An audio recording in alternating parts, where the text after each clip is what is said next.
गुरुर्विष्णु गुरुर्देवो महेश्वरः गुरुर्साक्षात् परब्रह्मः तस्मै श्री गुरुवे नमः। गुरुर्ब्रह्मा गुरुर्विष्णु गुरुर्देवो महेश्वरा गुरुर्साक्षात् परब्रह्म तस्मै श्री गुरुवे नमः।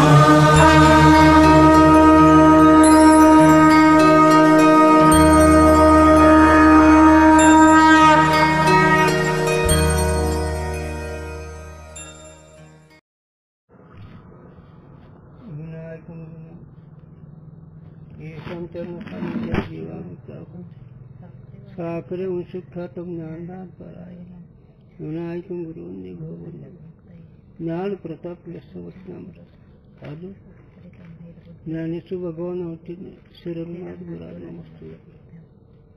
जो अस्थि भाति प्रिय सिंधु में नाम रूप जंजाल लखी ती आत्मस्वरूप निज हे तत्काल निहाल। कारण शब्द विस्कळीत झाला म्हणजे विषय विस्कळीत होतो ना।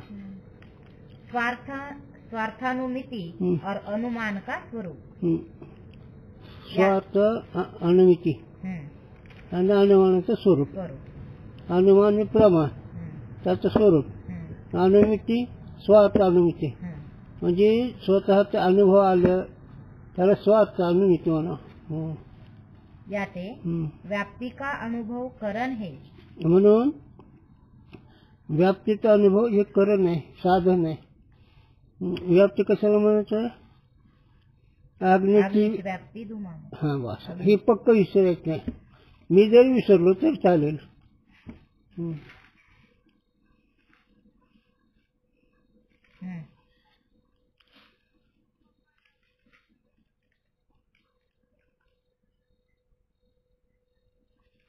तीच आज्ञेची व्याप्ती धुमत असते ना। व्याप्तीचं काहीतरी लक्षण असेल है ना तिचा व्याख्याच होते बघ व्याप्ती। त्यामुळे त्याला खून करायची नाही लक्ष असं खून केलं चांगलं असतं। व्याप्ति वाले को व्याप्य कहे है और व्याप्ति को व्याप्यता कहे है। आणि त्याचा पुढे विस्तार असेल।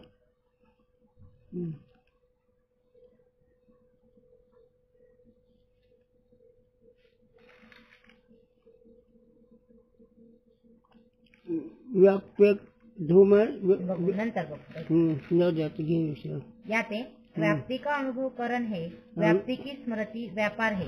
व्याप्तीचे अनुभूतकरण आहे अनुभव ना आणि स्मृती ही व्यापार आहे।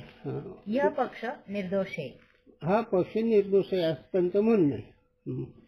इस रीति से जहाँ अनुमिति होवे सो स्वार्थानुमिति कहिए है। अशा रीतीने तिथं अनुमिती म्हणजे ती स्वार्थ म्हणजे अनुभव स्वतःला आलेला।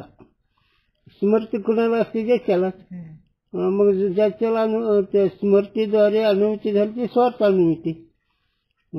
परंतु न्याय मत में धूम का प्रत्यक्ष और व्याप्ति का स्मरण हुए भी वन्ही की अनुमिति होवे नहीं। आता न्याय मतामध्ये व्याप्तीची स्मृती झाली असंच ना आणि धूम का प्रत्यक्ष धूमाचं प्रत्यक्ष झालं तरी वन्हीची प्रत्यक्ष वन्हीचं ज्ञान होत नाही अनुमिती ज्ञान होत नाही। दोनों ज्ञानों से अनंतर परामर्श नाम तिसरा ज्ञान होवे है। आणि ही दोन्ही ज्ञान झाल्यानंतर धूमाचं स्मृती हे दोन्ही ज्ञान झाल्यानंतर अग्नीचं ज्ञानानंतर अग्नी ज्ञान झाल्यानंतर त्याला परामर्श म्हणतात। हे पाठीमागचे ज्ञान आहे ते परामर्शावर जातात आणि ही परामर्शाद्वारे अनुमिती होती असं नाही एकाचं मत आहे। तासे अनुमिती होवे है। त्या दोन्ही ज्ञानात स्मृती आणि प्रत्यक्ष धूम का धूमचं प्रत्यक्ष आणि स्मृती ही परामर्श या दोन्हीनं अग्नीची अनुमिती होती तिसऱ्या क्षणाला। वनी व्याप्य जो धूम तिसवाला पर्वत है हाँ ऐसे ज्ञान को परामर्श कहे है। हा तर परामर्श म्हणजे सगळं आलंच पाठवत. वन्नीवाला पर्वत आहे. मग आता वन्नीवाला म्हणजे अग्निवाला कोण आहे? पर्वत आहे. मग आता इथं पाठीमागची स्मृती धूम याची प्रत्यक्षता तिसऱ्या क्षण अनुमिती होते आणि परामर्श होते. पाठीमागची सामग्री परामर्श ज्ञान म्हणावं. हाँ ताकू वेदांत मत में अनुमिति का कारण नहीं माने है. आणि स्मृती आणि धूम हे दोन ज्ञानाने अनुमिती होते असं त्याचं म्हणणं आहे. पण हे वेदांत मतामध्ये ही मानलं नाही. हाँ इस रीति से हाँ वाक्य प्रयोग विना व्याप्ति ज्ञानादिकंटे जो अनुमिति होवे तो स्वार्थानुमिति कहिए है. हाँ आता वाक्य उच्चाराशिवाय जी काय अनुमिती होती ते स्वार्थ म्हणजे स्मृती होती ना त्याच्या ह्याला प्रत्यक्ष होतं. ते पर्वत धूम असं आहे कुणाचंच वाक्य नाही आलं. स्वतः पाहिल्यानंतर त्याचं प्रत्यक्ष होते म्हणून ती स्वार्थ अनुमिती. कारण तुम्ही पर्वत ठिकाण धूम पाहिलं ना मग धूम पाहिल्यावर तुम्हाला अग्नी ही पर्वत ठिकाणी असं होतंय. ताके करण व्याप्ति ज्ञानादिक स्वार्थानुमान कहिए है. आता त्याची जी काही ज्ञान सामग्री ही स्वार्थाचं मग स्वार्थ जी येईल ते स्वतःचा अनुभव आला सगळा. परार्थानुमान अनुमिति और तर्क का स्वरूप. आता परार्थ अनुमिती आणि तर्क म्हणजे युक्ती.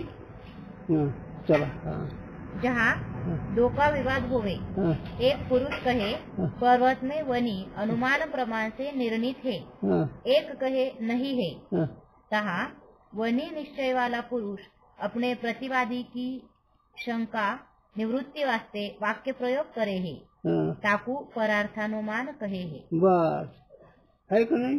एक म्हणतो अग्नी आहे नाही आणि एक म्हणतो अग्नी आहे.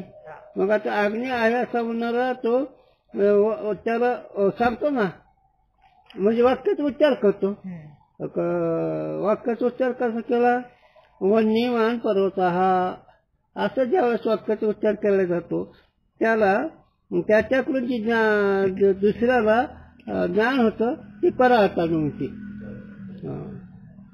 तो वाक्य वेदांत मत में तीन ही अवयव का होवे है. आणि ते वाक्य किती अवयव असतात वाक्यात? तीन. हा शब्दामध्ये लय मजा येणार आहे तुला. इतकं तुला उपयोगाला पडेल शब्द तुझ्या अभ्यासाला पाहत राहा. एक प्रतिज्ञा हेतु उदाहरण ये वाक्य के अवयवन के नाम है. कळलं का. प्रतिज्ञा निश्चय प्रतिज्ञा म्हणजे बुद्धी आणि पुढं हेतू म्हणजे कारण उदाहरण दृष्टांत. ही तिन्ही अवयव त्या वाक्यामध्ये त्याचं कसं धूमवान पर्वत हा त्याचं तीन वाक्य येतात. चला प्रतिज्ञा कशाला म्हणायचे? पर्वतो वनिमान आलं का नाही. पर्वतो वनिमान हा धूमात हा धूर हा यो यो धूमवान सा अग्निमान यथा महान सहा. जिथं जिथं धूर आहे तिथं अग्नी हे त्याला उदाहरण मानस हा. इतना महावाक्य है. हे अनुमानाचे महावाक्य आहे. याच्यात तीन वाक्य आले. पर्वत धूमवान याचं पर्वत आला धूम आला आणि घर आलं. मानस म्हणजे घर. त्याच्या युक्ती आली उदाहरण आलं आणि इथं वाक्य कारण झालं आणि पर्वत आणि वन्नी याची अनुमिती होती. तिन्ही अवांतर वाक्य है. त्याच्यामध्ये कोणती कोणती तीन अवांतर वाक्य बघू चला पुढे. तिनके प्रतिज्ञाधिक क्रमते नाम है. आता त्या अवांतर वाक्याचं काय नाव आहे? प्रतिज्ञा अधिक. साध्य विशिष्ट पक्ष का बोधक वाक्य प्रतिज्ञा वाक्य कहिए है. साध्य बोधक जे वाक्य आहे त्याला प्रतिज्ञा वाक्य म्हणायचं. म्हणजे निश्चित ठरलेलंच वाक्य साध्य बोधक. आता इथं साध्य बोधक काय पर्वतो वनिमान हे आहे का नाही? म्हणजे पर्वतो वनिमान ही जी वाक्याची प्रतिज्ञा वाक्य आहे. वन्य विशिष्ट पर्वत हे हा. ऐसा बोध या वाक्याचे होवे हे. मग वन्यमान पर्वत ही प्रतिज्ञा वाक्य असल्यामुळे वन्य विशिष्ट पर्वत असं ज्ञान होतं. तहा वनी साध्य हे पर्वत पक्ष हे. आता वन्य काय साध्य आहे? ज्ञानाचा विषय. आणि पर्वत पक्ष आहे. जिथे जी वस्तू असते त्याला पक्ष बनावं आणि जे वस्तू त्याला साध्य बनावं. काहे ते अनुमिति का जो विषय तो साध्य कहिए हे. आलं का नाही? म्हणजे ज्ञानाचा विषय साध्य. अनुमिती ही ज्ञान आहे, ठरलेलंच आहे. अनुमिति का विषय वनी हे या ते साध्य हे.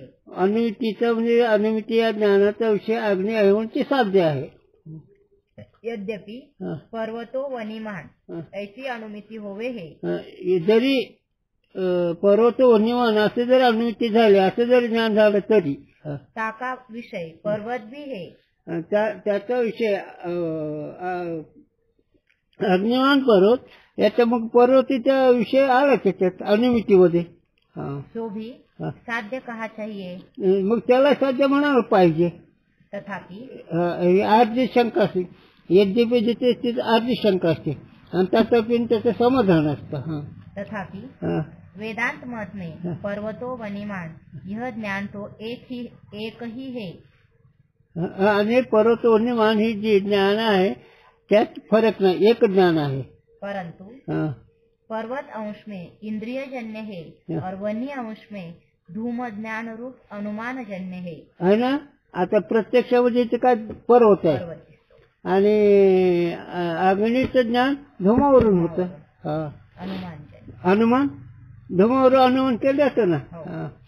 याते एक ज्ञान ते चाक्षुषता और अनुमिति का दो धर्म है. म्हणजे एकच ज्ञानाचे विषय, एक धुमाचं ज्ञान चाक्षुषने होतं आणि त्याद्वारा अनुमिती होती. म्हणजे दोन ज्ञान झालं ना. चाक्षुष प्रमा धूम आणि नंतर अनुमिती धुमावरील अग्नी आहे त्या अनुमिती झाली. म्हणजे दोन ज्ञान झाले, एक चाक्षुष प्रमा आणि एक अग्नीची अनुमिती. चाक्षुषता अंश की विषयता पर्वत में है. आता चाक्षुष अंश ही कुठे आला? पर्वताकडे आला. कारण धूम कुठे दिसतो त्याला पर्वताच्या ठिकाणी. और अनुमितिता अंश की विषयता वनी में है. अनुमिती जे अंश आहे ते अग्नीच्या ठिकाणी आहे. क्या ते अनुमिति का विषय पर्वत नहीं केवल वनी है. म्हणून अनुमितीचा विषय केवळ पर्वत नाही अग्नीचा आहे. जिस अधिकरण में मग पर्वत चक्षुजन्य जिस अधिकरण में साध्य की जिज्ञासा होय के साध्य का अनुमिति रूप निश्चय होवे सो पक्ष कहिए है. आता पुन्हा वाचे वाक्य. जिस अधिकरण में ज्या अधिकरणामध्ये साध्य की जिज्ञासा होय के साधण्याची इच्छा होते. जिज्ञासा म्हणजे इच्छा होणे. साध्य का अनुमिति रूप निश्चय होवे आणि त्या इच्छेने साध्य जे असणार अग्नीचा त्या निश्चय होतो. तो पक्ष कहिए. आता त्याला पक्ष ओढवायचा. आता इथं पक्ष कुठे आला? पर्वताच्या ठिकाणी आला हा ना. आणि साध्य काय आलं? अग्नी आलं. ऐसा पर्वत है. असा अग्निवाला पर्वत आहे. प्रतिज्ञा वाक्य ते उत्तर जो लिंग का बोधक वचन तो हेतु वाक्य कहिए है. आता प्रतिज्ञानंतर जे हेतूचं वाचक पद आहे त्याला लिंग म्हणायचं, त्याला चिन्ह म्हणायचं. ऐसा वाक्य धुमात यह है. असं वाक्य कोणतं? धुमात. धूमवान पर्वत. यद्यपि धुमात धूमेन इन दोनों का एक ही अर्थ है. धुमात धूमेन एक अर्थ पद आहे ते. तथापि तरी पण धूमेन ऐसा वाक्य संप्रदाय सिद्ध नहीं यह अवयव ग्रंथ में भट्टाचार्य ने लिखा है. धूमेन हेच ना, हे संप्रदायामध्ये नाही असं कोणी लिहिलं भट्टाचार्याने त्यांच्या ग्रंथामध्ये. म्हणजे एक मिनिट आहे. हे ग्रंथ लेखकाला किती श्लोक पाठ असायत सांगतो 27 लाख. आणि गुरुची शक्ती कशी हे पुन्हा सांगतो. त्यांना हाडीताप होता आणि हाडीताप असल्यामुळे नेहमी पडून राहायचे. पण दादूही त्यांचे गुरु, त्यांनी कृपा केली, तुला 2 तास हे ताप काही करणार नाही. तर ते 2 तासामध्ये त्यांचे विधी असणाऱ्या काय असेल पूजा ध्यान जप ते करून 2 करून ते लिहिले विचारसागर बाबा. या 2 तासाची ही गुरुची शक्ती. जा म्हणजे तो ताप आहे ना 2 तास तुला काही करणार नाही. हो म्हणून ते गुरुचा शक्तिपात लागत असतो. गुरुचा शक्तिपात होण्याकरता काय आता नाही सांगते, पण सांगून जातो जाता जाता कळण्याकरता संस्कार होण्याकरता सांगतो की शांत व्हावं लागतं. मग त्यांच्या शक्ती होत होतं. जसं लोक उदाहरण, आई जन्मदाती तिची शक्ती त्या मुलावरून सुटत असते.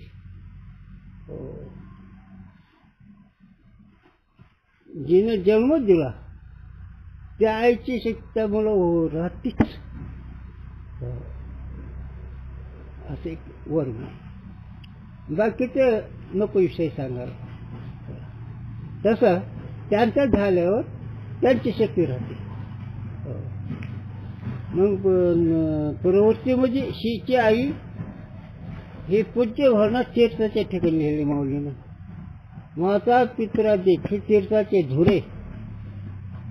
हे आई आणि वडील हे तीर्थाचे राजे आहेत. त्रिभुवनावर जेवढे तीर्थ आहे तेवढे तीर्थाचे राजे आहेत. म्हणून मुलांनी दोघांचं दर्शन घेणं हे उचित असतं. आता लोकव्यवहार सोडून द्या, पण त्यातली माहिती देतो. हे मी का सांगितलं की 2 तासामध्ये इतका अभ्यास केला की 27 लाख श्लोक पाठ. मग कोणते ग्रंथ नाव घेऊन सांगतात का नाही? किती अध्ययन केलं सर. हो. आणि जाट समज कोणता? जाट. जाट म्हणजे बेरड, भील, टकारी अशा पैकी. मग साधारण जात त्याची कोण आहे. सकाळी अभंगामध्ये नाही का वर्ण असं कोण झाले पाहून ऐसे स्वामी माझे पाशी.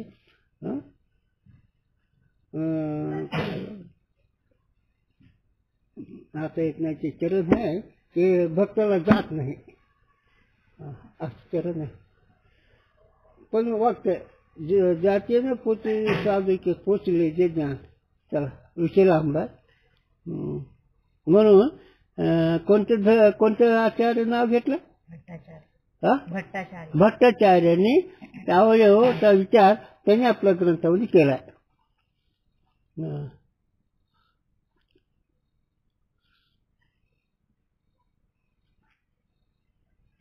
याचे म्हणून धुमात इस रीति का वाक्य ही हेतु वाक्य कहिए है. म्हणून धुमात हे हेतु वाक्य आहे वंदित ज्ञान होण्याचं.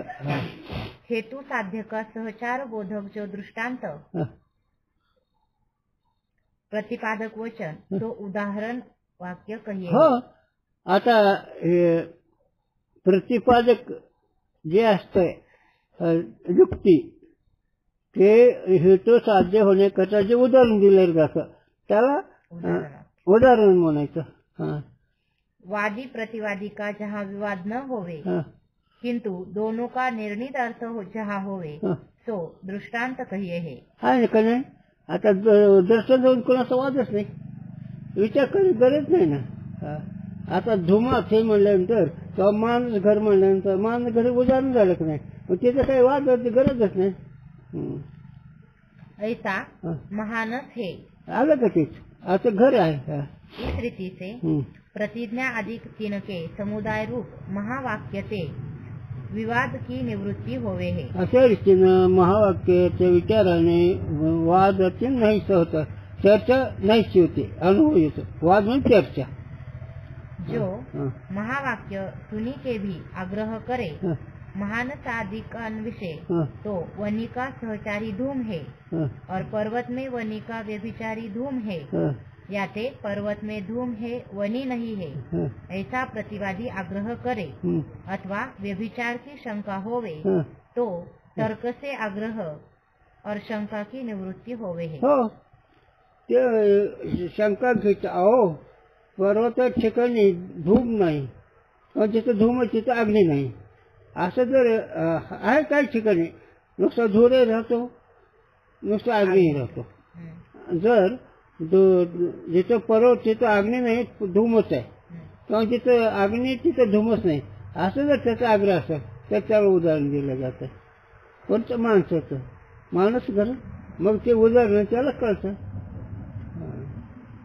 तर्क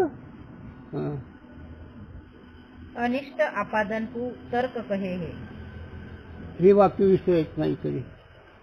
अनिष्ट आपादन म्हणजे त्या अडचण येईल त्याच्यावर ते आधार केला जातो. जिथं अनिष्ट म्हणजे जिथं शंका येईल कठीण प्रसंगी त्याला आपादन अनिष्ट आपादन म्हणायचं. हा त्याला काय म्हणायचं अनिष्ट आपादन. कशाला तर तर्काला. कोणता तर्क घराचा. त्याला त्याचे वाक्य माझ्या लक्षात बोलता येत नाही ना. मानस हा मानस हे तर्क आहे. जिथं अनिष्ट म्हणजे जिथं उदाहरणाची गरज पडेल आणि जिथं कठीण तो वाटेल जिथं कठीण तिथं अनिष्ट म्हणायचं. हा आपादन म्हणजे तर्क आणि त्याचं उदाहरण हे माणूस घर. का येईन लक्षात. माणूस घर कसं काय उदाहरण त्याचं. उदाहरण कसं उदाहरण तर्कचं असतं नाही तर कसं असतं. पुन्हा सांगतो तर्क कशाला म्हणते. अनिष्ट आपादन को तर्क कहे है. हो हो हो अनिष्ट आपादन म्हणजे जिथं कठीण पद तिथं युक्तीनं बोलायचं एवढं त्या वाक्याचा अर्थ होतो. आणि माणसाचं एक उदाहरण दिलं तर्काने. माणूस घरी त्यावेळेस तिथं तर्क केला ना. माणूस घरी तर्काने आणलं तिथं आणि तिथं अनिष्ट म्हणजे जिथं कठीण प्रसंग तिथं युक्तीनं बोलायचं असतं. युक्ती म्हणजे तर्क. पर्वत विषय वनी बिना धूम होवे तो वनी का धूम कार्य नहीं होवेगा यह तर्क है. कशाला तर्क म्हणत आता वनीवाला वाक्य कसं. पर्वत विषय वनी बिना धूम होवे पर्वताच्या ठिकाणी अग्नी वाचून धूर असेल तर वनी का धूम कार्य नहीं होवेगा. मग वनीचं कार्य धूम होणार नाही. यह तर्क है. हे एक तर्क आहे. याते म्हणून धूम विषय वनी का व्यभिचार संदेह निवृत्ती होवे है. म्हणून धूमाचं आणि अग्नीचा व्यभिचार म्हणजे वेगळेपण आहे. मग असे जर करतं त्याचे संशय निवृत्त होतो. वनी धूम का कारण कार्यभाव इष्ट है. इथं तर वनीचा आणि अग्नीचा कार्यकारण भाव आहे. वन्नी कारण आहे अग्नी कार्य आहे. रामकृष्णाने वन्नी कारण आहे आणि धूम कार्य आहे.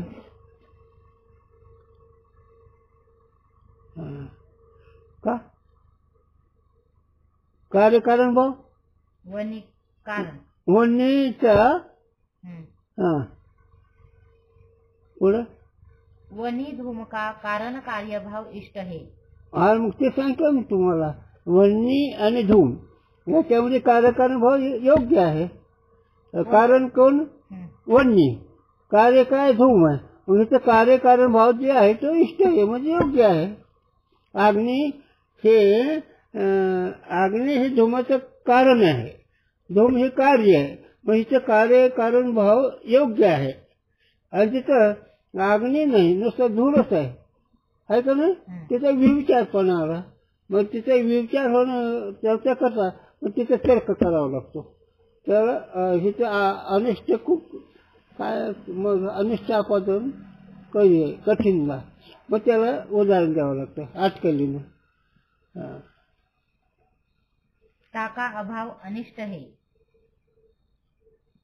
ताका अभाव म्हणजे कशाचा कार्यकारणचा. हा ना योग्य आहे. अनिष्ट अनिष्ट आहे मग तिथे ती इष्ट नाही. अभाव अनिष्ट आहे. हो ना म्हणजे कार्यकारण भाव त्याच्या ठिकाणी कार्यकारण भाव नाही म्हणणं अनिष्ट हे अनिष्ट आहे. याते कारण कार्यकारण भाव का भंग अपादान करिये हे म्हणून कार्यकारण भाव जर भंग म्हणजे वेगळेपणा जर केला तर तो कारण कार्य भाव का भंग अनिष्ट है हे याचे सो कारण कार्य भाव का भंग अनिष्ट है म्हणून कार्यकारण भाव जर तिथं तुम्ही नाही सिद्ध केलं ते अनिष्ट आहे म्हणजे इष्ट नाही योग्य नाही याते म्हणून अनिष्ट का अपादान रूप तर्क है म्हणून अनिष्ट हे जे तुम्ही केलंय त्याला तर्क म्हणायचं त्याला अपादान म्हणजे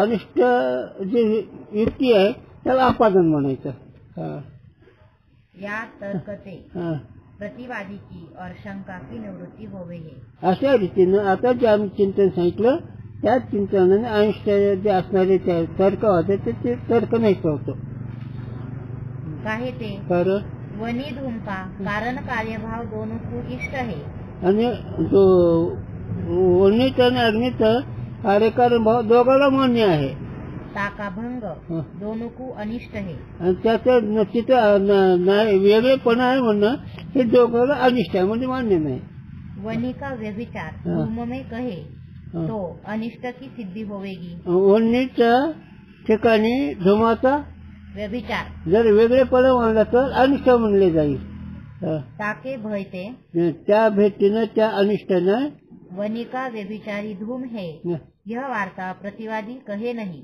म्हणून वनीचा व्यभिचारी धूर आहे असं प्रतिवादी म्हणत नाही इस रीति से अशा रीतीनं तीनही अवयव का समुदाय रूप जो महावाक्य ताकू पदार्थानुमान कहे है आणि तिन्ही वाक्याचं तिन्ही अवयवाचे जे वाक्य त्याला परार्थानुमान म्हणायचं म्हणजे दुसऱ्याच्या वाक्यांचे ज्ञान होणं ते धूमवान पर्वत हे वाक्य दुसऱ्याने ऐकल्यावर दुसऱ्याला ज्ञान होतं त्याला परार्थानुमान म्हणायचं मग ते वाक्य किती प्रकारे किती अवयवाचे 3 वाक्य प्रतिज्ञा हेतू आणि उदाहरण हेतू आणि तर्क उदाहरण तिसरे उत्तर जो अनुमिति होवे तो परार्थानुमिति कहिए है आणि ह्या 3 वाक्यानंतर जे ज्ञान होतं त्याला परार्थानुमिती म्हणायची अनुमान प्रमाण से निर्णय करते वे विचार शंका होवे तो तर्क से निवृत्ती होवे है याचे प्रमाण का सहकारी तर्क है म्हणून जिथं तर्क ची गरज आहे जिथं शंका घेते ते शंका निवृत्ती करण्याकरता हे काय शंका निवृत्ती करता व्यभिचार शंका होवे जिथं व्यभिचार शंका आहे तो तर्क से निवृत्ती होवे है तिथे तर्काने म्हणजे युक्तीने व्यभिचार शंका निवृत्ती होते याचे म्हणून प्रमाण का सहकारी तर्क है म्हणून ते प्रमाणाचा सहकारी तर्क आहे म्हणजे प्रमाणाला गरज प्रमाण हे त्याला सहकारी तर्क आहे आता वाक्य झालं प्रमाण आणि त्या वाक्य प्रमाणाला सहकारी तर्क झाला वेदांत मत में तर्क सहित परार्थानुमान का स्वरूप आता वेदांत मताने परार्थानुमानाचं स्वरूप कसं आहे तर्काने वेदांत मत आता पण नाही एक नाही आता वेदांताच्या मताने कसं आहे उद्या घ्या काय दर झाला का विषय आता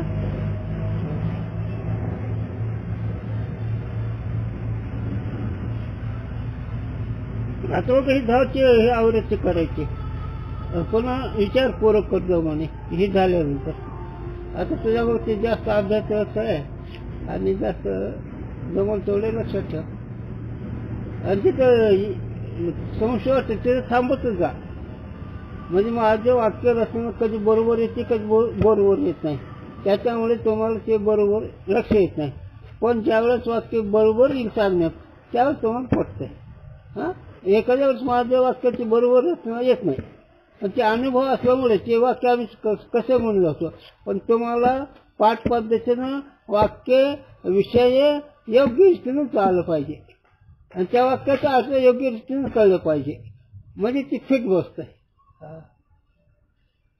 आणि तिथं आमचं वाक्य बरोबर येईना तेव्हा त्या वाक्याच्या अर्थाची संगती लागणार त्यावेळेस तिथं थांबायचं भिडाने नाही चालायचं महाकमी सांगतो नाही भिडाने नाही विषय घ्यायचा हा, कारण परमार्थाचे नुकसान भरून निघत नाही. हो, हे बंद कर.